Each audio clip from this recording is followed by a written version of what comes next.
Mike Tomlin had interesting things to say about the 49ers offense and defense. We'll talk about that and what the Steelers need to do to disrupt both sides of the ball, all here on the Locked On Steelers podcast. I'm your host, Chris Carter. We got Arthur Moats on the show. It's going to be a fun one. Let's get into it. You are Locked On Steelers, your daily Pittsburgh Steelers podcast, part of the Locked On Podcast Network, your team every day.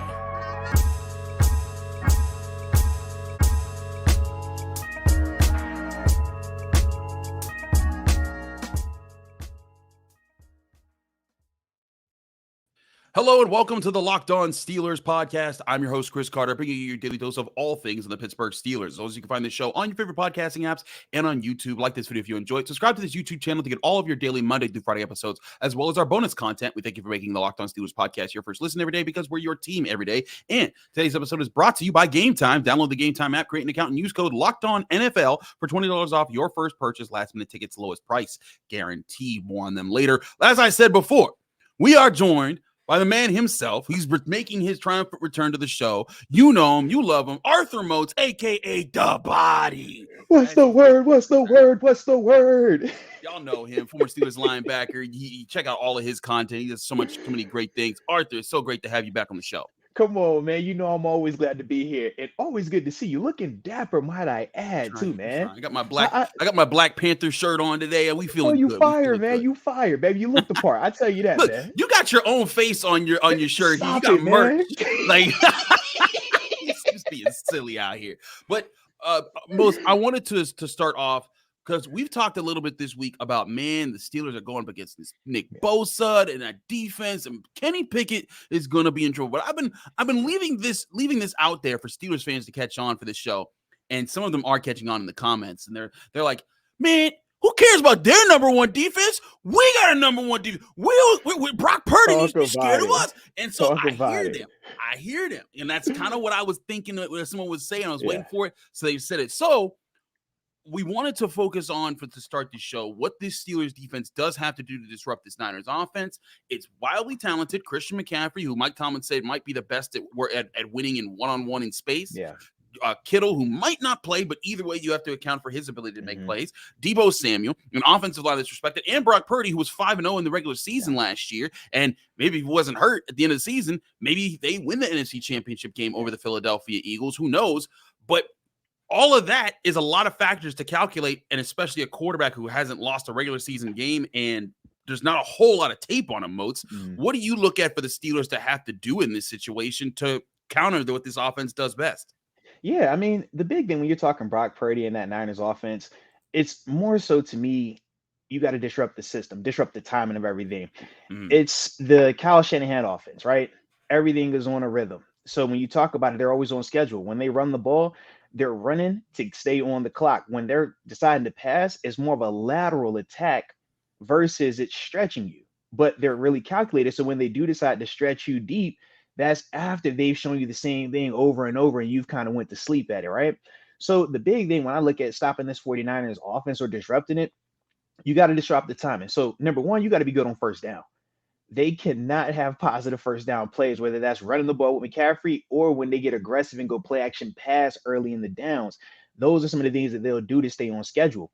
With the front that we have, we got to win that. Now, we know for Highsmith, man, you got you a heck of a matchup with Trent Williams. Good luck. But on the other side, Colton McKivitz, this is a former, fifth round draft pick. This is the type of matchup that we book. We say, hey, you know what? If y'all got Trent, that's fine. Y'all not going to be able to account for TJ on the other side. And that's one of the things that I do feel like when you're talking about disrupting a Brock Purdy, you have to make him play fast. When he was going on that 5-0 run, he never played ahead of himself. He was very comfortable. And a lot of that is the system. Shanahan does a great job of making sure that he's not behind the sticks, that he's not really exposed to a lot of, negativity, whether it's the third and super longs, right? Obvious passing situations, because they're so good on first and second down.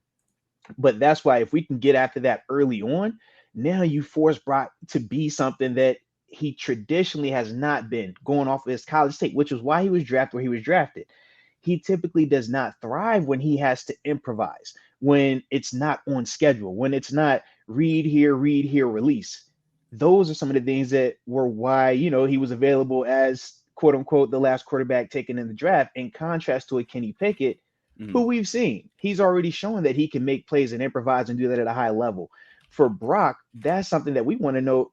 Was last year a flash in the pan, or are you starting to develop that realistically or legitimately? But to me, I have my doubts on it, and that's why I feel like as long as you get that pressure up front like it's supposed to be and make Brock play fast, he is going to struggle. And I think that's going to be the huge advantage for us in terms of disrupting that system that they have over there. It's very interesting you brought up that system, because that's exactly kind of what Mike Tomlin was talking about when I asked him the same question during his Tuesday presser. Here is that when I asked him the question about Brock Purdy and what the Niners do on offense and how he responded. Here's Mike Tomlin.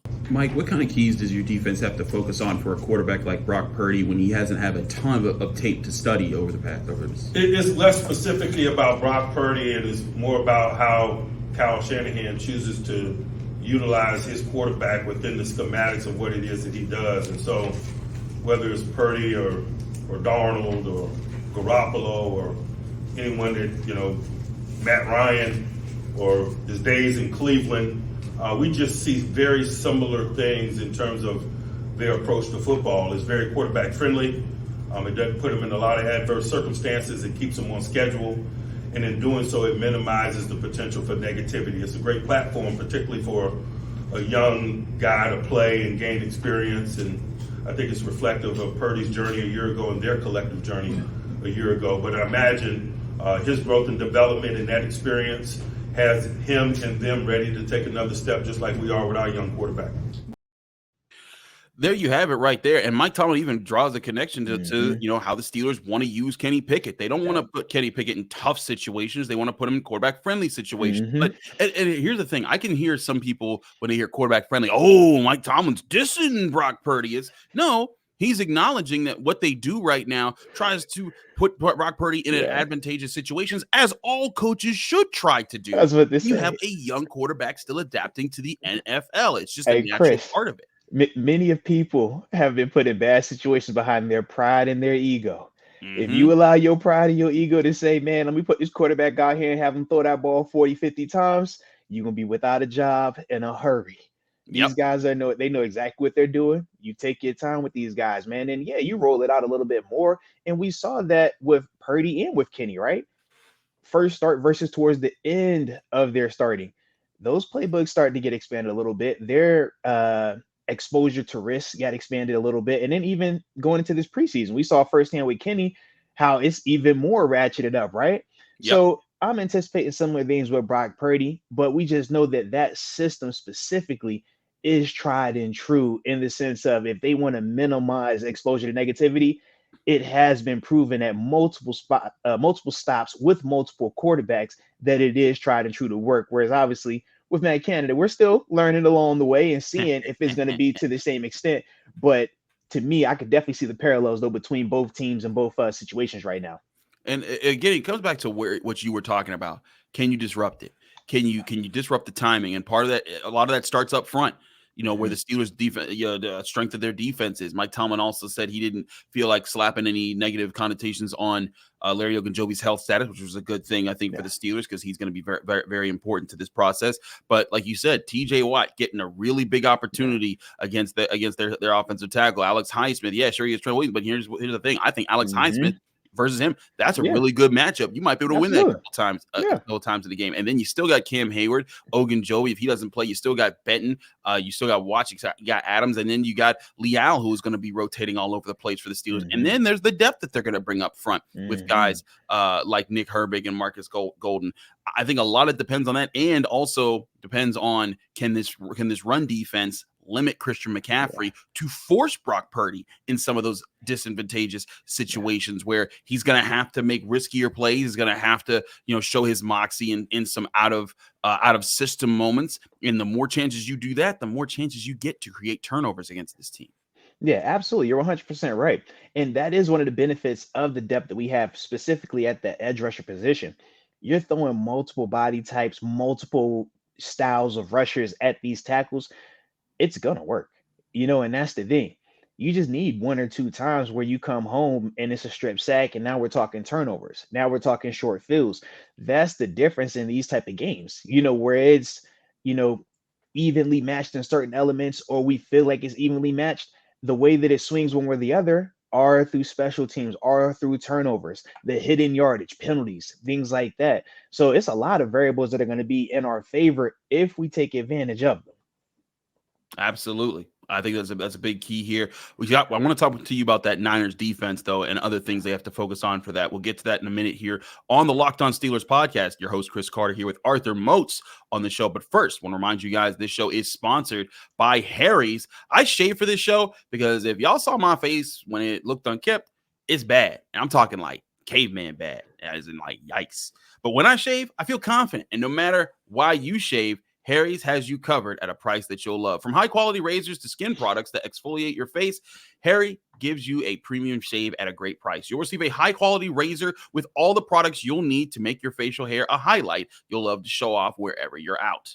The starter set is a $13 value that you can get just for $3 at harrys.com/NFL. It has a 5-blade German-engineered razor, weighted handle, foaming shave gel, and a travel cover. Refills cost as low as $2. And Harry's has the highest customer satisfaction rate in the shaving industry. And it's a no-risk trial. Don't like your shave? It's on them. Get $13 starter set for just $3 at harrys.com/NFL. That's harrys.com/NFL for a $3 starter set.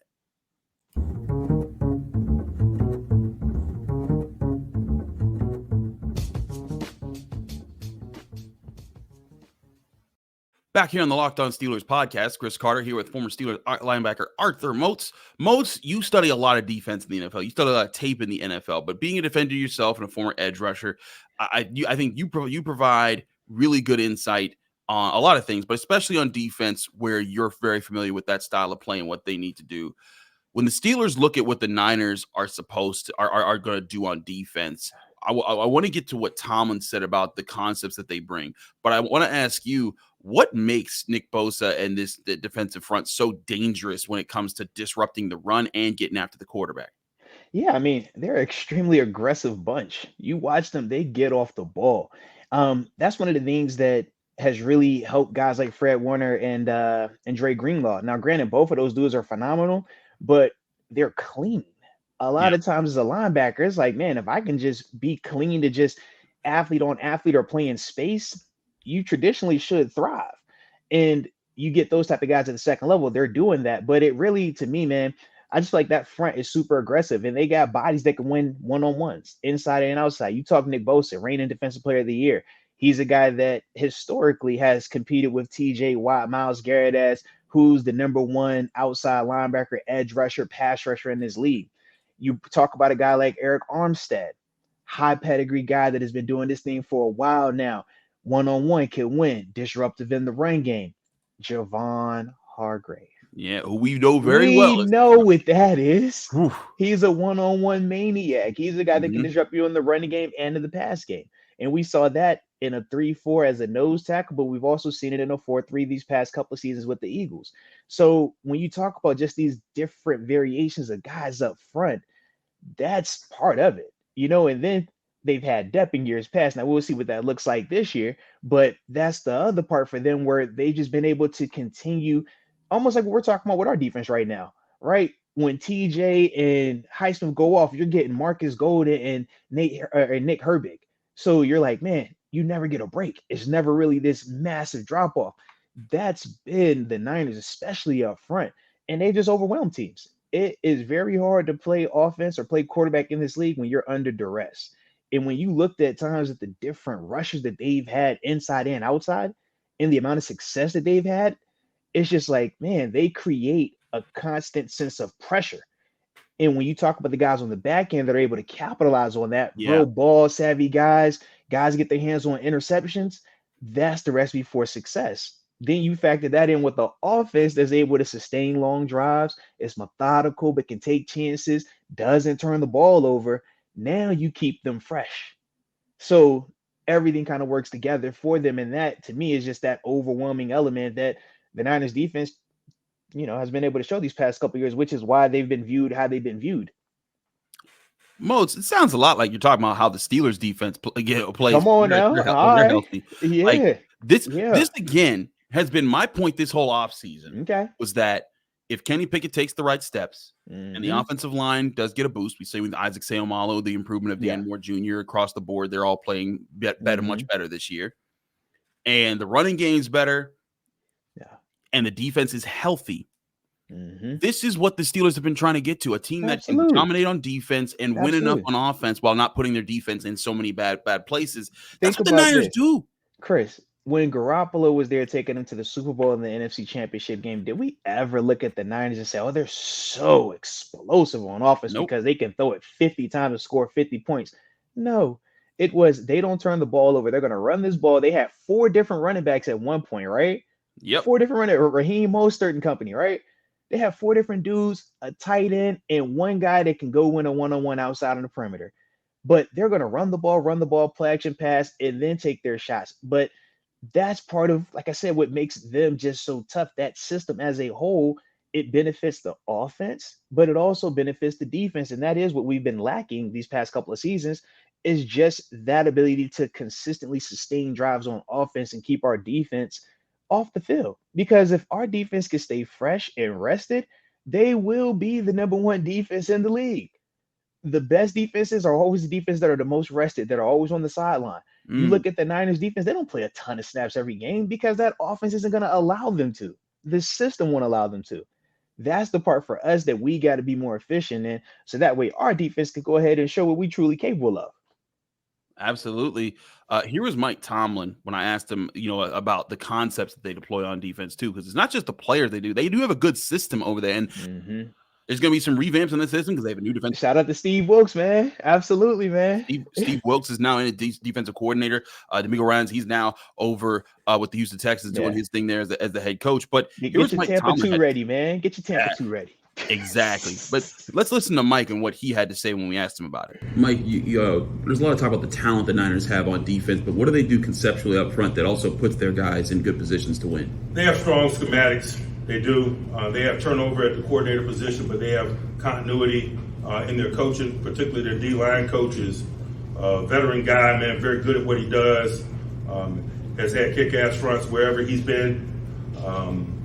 Strategically how they deploy people, the way they're willing to move their chess pieces to create one-on-one matchups to prevent you from doing the things that people naturally do to try to minimize guys like Bosa. They just do a really good job of staying ahead of it. That's a big part of this too, Arthur, is that I look at the Niners and the way they play defense. It's not that they just line up and they come at you. They're moving you around. They're forcing your offensive line to think. They're forcing your quarterback to think, and they're trying to slow you down as much as possible. But that is something the Steelers have done for years. That's something that they did when you were on defense. Try to present different looks. Try to confuse people. Is this something that you think the Steelers will have the ability to counter in the way that they're able to do, or is this going to be a day where, man, Kenny Pickett better watch out because he's going to be under siege? Put it like this. It's a new offensive line fresh, right? So we're going to see first game for 4 quarters. Can they hold up what that looks like? This is going to be a heck of a test. I'm not even going to lie to you. When you talk about what they do, they are really good at it. And especially if Bosa plays, we know that that's still up in the air with the whole contract situation that he has. But we know him being out there, that's like TJ Watt being out there for us. Yep. So it's never an easy day when you're dealing with a TJ and a Cam Hayward. And it's not an easy day when you're dealing with a Nick Bosa and a Javon Hargrave. So there are going to be elements where it's like, yeah, Kenny, you're going to need to be a little bit more aware of that to get that ball out. Matt Canada, you're going to need to move the pocket a little bit because that's how you can counter some of that D-line movement, some of the pre-snap movement that you might see from the Niners defensively. You either quick count with tempo or you play action pass. You call concepts that are going to work regardless of the coverage, and it's going to make the defense feel uncomfortable if they're doing a lot of pre-snap window dressing. Those are some of the things that you do. New England historically would do that to us. It's like, you want to do all this pre-snap movement, you want to make it tough, we're going to quick count you. We're going to get you in the same call. We're going to make this happen. So now we take that advantage back. And that's all we're trying to do on defense. The movement, we're just trying to be aggressive instead of sitting on our heels and allowing 300-pound offensive linemen to tee off one at times. not the biggest defenders. When you don't have the size, you rock with the speed and the quickness. So a lot of D-line movements, stuff like that. So that's how they get their advantage back against the offense. That's how we get our advantage back against the offense. But we just told you about how to counter that. And that's the part where the Niners have been able to execute that really well offensively for them to keep them dogs off of them. That's the part for us that we've seen this preseason look good. But now we need to go ahead and carry that over into the regular season to offset what they're going to be trying to do up front. But if we can get that play action, that run game going the way it's supposed to be, we'll be fine. We'll definitely be fine. But you have to be able to get that because that's going to keep you out them 3rd and longs. You don't want 3rd and longs versus this group. I entirely agree. There's a system there. There's a way to get there. It's just a matter, can the Steelers get there? If they do, I think it says a lot about the Steelers offense and what their capabilities will be this year. But we'll talk about Arthur in a second here, because this is the potential to be maybe the best defensive clash we'll see between two different defensive units in the same game this year. And I got to ask him, will the Steelers take that number 1 defensive title off the Niners this year? We'll get that on the other side of the break here on the Locked On Steelers podcast. Chris Carter here with Arthur Moats. But first, I want to remind you that this show is also sponsored by Game Time. Game Time is, of course, the place that you got to go to, because where buying tickets can be non-stressful and actually help you have a lot more fun, because Game Time is the fast and easy way to buy tickets for all events. And that includes sporting events, music events, concerts, comedy, theater events, anything near you. Game Time most likely is going to get you tickets there. And not just tickets, killer deals on last-minute tickets. And they have a best price guarantee that can't be beat. If you download the Game Time app right to your phone or go to their website, gametime.co, you can book tickets even up to the last minute, and they give you flash deals on tickets for anything: football games, basketball games, baseball games, concerts, comedy, theater events, anything near you. They will help you find. And the Game Time guarantee means you'll always get the best price. If you find tickets to the same event in the same section and row for less somewhere else, Game Time will credit you 110% of that difference in those prices. Snag the tickets without the stress with Game Time. Download the Game Time app, create an account, and use code LOCKEDONNFL for $20 off your first purchase, or go to their website, gametime.co. Terms and conditions apply. Create an account and redeem code LOCKEDONNFL for $20 off. Download Game Time today. Last minute tickets, lowest price guaranteed.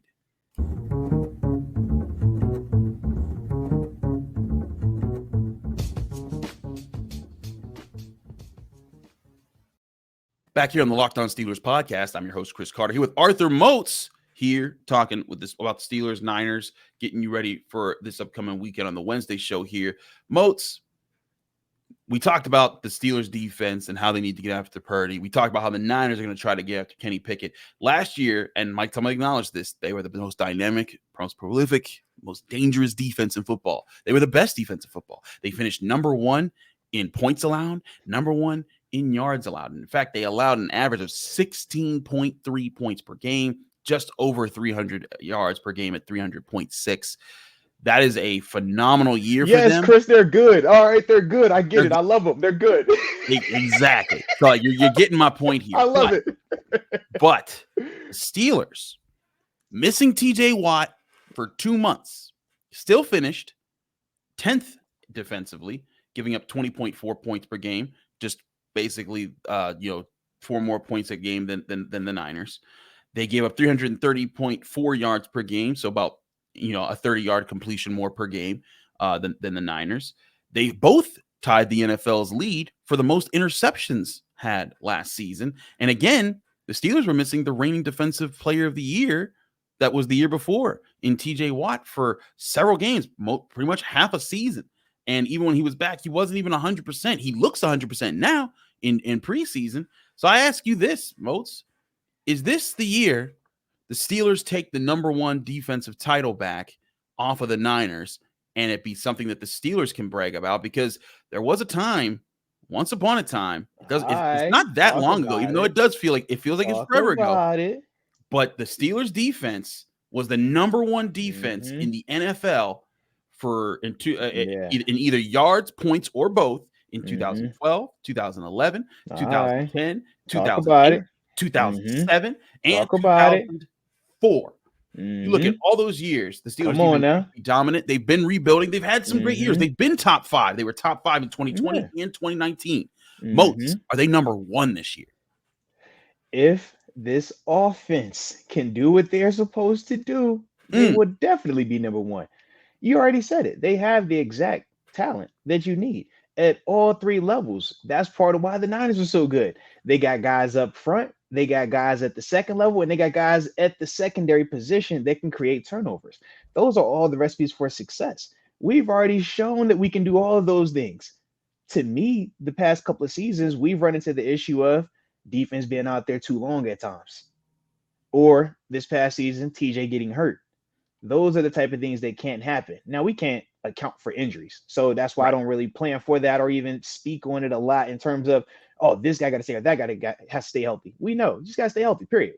But the next big thing to this defense being elite and dominant and ultimately being the number one ranked defense at the end of the season, they can't be out there playing 80 snaps every week. It can't be that. The offense is going to have to sustain drives. Yeah. And that's the thing. If they can do that, this defense is ready to be as great as they need to be because they have all the talent. They got to do – you got TJ Watt, who's arguably the greatest defender right now, versus Alex Highsmith, who's coming off 14.5 sacks, along with Cam Hayward, who's shown to be a perennial 10-plus sack dude, all pro caliber. Minkah Fitzpatrick, arguably the number one safety in the game right now. It's like you got these dudes all over. And then your question marks, right? And I say that word loosely. Patrick Peterson coming off of 5 interceptions and 15 PBUs. Levi Wallace coming off of 4 interceptions. Joey Porter Jr., the 32nd overall draft pick. Those are your question marks. Quan Alexander, Cole Holcomb, Alandon Roberts. Alandon and Cole coming off 100-plus tackle season. You can make a case. Alandon's coming off his best season this last year in Miami. Quan is a dog. He just got to stay healthy. We've seen it. Those are the questions, though, right? Those are question marks. So if those are question marks, if a DeMonte Casey, who's led the league in interceptions before, who came in last season after missing time through injury and still provided splash, if those are our questions, I feel great about this defense right here, man. Like I said, we just got to make sure that they're not playing too many snaps, baby. I think that's a huge part of this. You know, I brought this up before on the show, but I want to keep bringing this up, is that if you remember the 2021 playoffs, and the Steelers got in at the last second, faced the Kansas City Chiefs, the defense held that Patrick Chiefs offense about a quarter and a half, even gave the Steelers a 7 lead with a TJ touchdown. They gave them a lead. If the Steelers offense, you go back and look at the man. If the Steelers offense, which in that game, and this is not to say like we're banging down on somebody for this or anything, but we're just bringing the Steelers offense went 3 and out in all the drives, in those situations. It kept putting the defense back out there. Yeah. But if you go back to the Steelers offense, and if they were able to just hang in there and give them 2 scoring drives, and at least the rest of their drives took time, the Steelers would have had a chance to be up maybe 17-0 at halftime. Not in the middle of the second quarter, but at halftime. You look at the possessions here, Moats. The Steelers had the ball. I'm counting here. 1, 2, 3, 4, 5. The Steelers had the ball 5 times. Yeah. And excuse me, they didn't go all 3 and out every time, but they had 5 and 6 plays on certain drives. But they had all punts in those situations, and they got a turnover in that. They intercepted Patrick Mahomes. Devin Bush got a pick in that game. I remember. You look at that. If they had just done just enough to get the defense off the field, keep the defense off the field and put some points up, it changes the tone of that game dynamically. May not win in the game because the Chiefs are that crazy of a team, but that was a 2021 defense that I'm not sure has the assets that this defense does. I was going to say that. Yeah. A more experienced team. That was more experienced. If I remember, that was Akello Witherspoon, and was that Pierre still on the opposite side? I think James Pierre was still there. Let me go pull that up real quick. I feel like he was a part of that rotation on the back end. I'm looking at guys here. I mean, Terrell Edmonds, Joe Hayden was still there. Yeah, shout out to Sutton Joe. Was still there. But Akello Witherspoon did have 2 tackles in the game. I don't think James Pierre was involved in this. But point being, they were in a different space defensively, and they were still, really good that year. It wasn't like they were a bad defense. That defense carried them to the playoffs that year. It definitely did, man. Yeah. I think that when you see Watt and Highsmith where the additions of Golden and Herbig, I don't think they've been this deep at outside linebacker since maybe even a while, man. It's been a while. It's been a while. But when Bud Dupree was starting, it was that year where I think Alex Highsmith was a he was backup. still young. Yeah. He was a rookie. And so it was like, it's even better than that. You look at that, the defensive line depth, the linebackers that they have, which they haven't really solved since Shazier's injury. Man, Moats, I look at it like that's the defense that they could have and if they have the offense that can keep them off the field and give them leads to protect, it makes this team so much more competitive. And imagine if this defense, as great as we think it is playing with a lead. We've been seeing them play from behind. Yep. Imagine when they get a chance to play with the lead, man, be out in front, pin their ears back and really rush, really get, aggressive. Those are the things where it's like, man, we haven't really seen that just yet. And I think once we start to see that, that's when this defense becomes even more scary. I agree. That's where this defense does become more scary, and it could be the key factor here. So it's something that Mike Tomlin always talks about, complementary football. Yes. Will the Steelers have it this year? We'll get the first chance to see week 1, 1 p.m. Sunday, Acrisure Stadium. Moats, thanks so much for joining us here on the Locked On Steelers podcast. Baby. Let people know they can find you, follow you, and get more of your work. Yeah, man. Check me out, arthurmoats.com for all my media stuff, or go to YouTube, type in my name. You can't miss me. And of course, on social media, Instagram, Twitter, Facebook, The Body 50. The Body. Everyone loves you got to say that when you say it once in a while. Gotta say it once in a while. Absolutely. Moats, thanks so much for joining us here on the Locked On Steelers podcast. I'm your host, Chris Carter. Find me on Twitter and Instagram at Carter Critiques. You can read my work at the Pittsburgh Post-Gazette by going to post-gazette.com. You can find me here Monday through Friday, breaking down your Pittsburgh Steelers right here on the Locked On Steelers podcast, whether you listen to it on Apple Podcasts or all your audio platforms or on YouTube. And if you want to support the show in other ways, please go on Apple Podcasts, rate us 5 stars with a positive comment. Doing so both at the same time get you a shout out like this person. We've got Megan C, who says 5 stars. It's my favorite listen to keep up with my favorite team. Shout out to Megan C for the 5-star rating. Get your shout out by giving us a 5-star rating with a positive comment here. Also, want to remind you guys, we've been doing this campaign all off season, but we thank for everyone who's contributed. But the end of the month is when this campaign's finishing, and that's our campaign to raise money for the Cystic Fibrosis Foundation. If you don't know about cystic fibrosis, it is a dangerous condition that impacts tens of thousands of Americans every day. It is something that they're fighting for a cure for, and we're raising money for it here on the Locked On Steelers podcast. If you want to do that here, just download the QR code that's on your screen right now, and or go to the website that's on your screen right now. We'll also put the link to the website to that in the description of this YouTube episode and in the description of all of our audio platforms there if you want to donate. But if you donate at least $10, you not only get a chance, you'll not only guarantee that your call in will be definitely answered on the show, because we do take call-ins on this show, but we're also adding now, we do have an officially, authentically autographed Najee Harris picture that he is autographed. The Steelers were so nice to donate to the campaign. We will have from now up until, I believe we're going to do it right before game time, kickoff Sunday afternoon. If you donate during that time, you will have a shot to be entered in for a raffle to win that donated picture that we'll send to you right here. Again, $10 to the Cystic Fibrosis Foundation will go a long way to helping out people that need that help so much. Thanks again, Moats, for being here on the show. Thank you again for you all for checking us out. We got Crossover Thursday. It's back tomorrow. We're talking with the Locked On 49ers guys. We'll get you then right here on the Locked On Steelers podcast.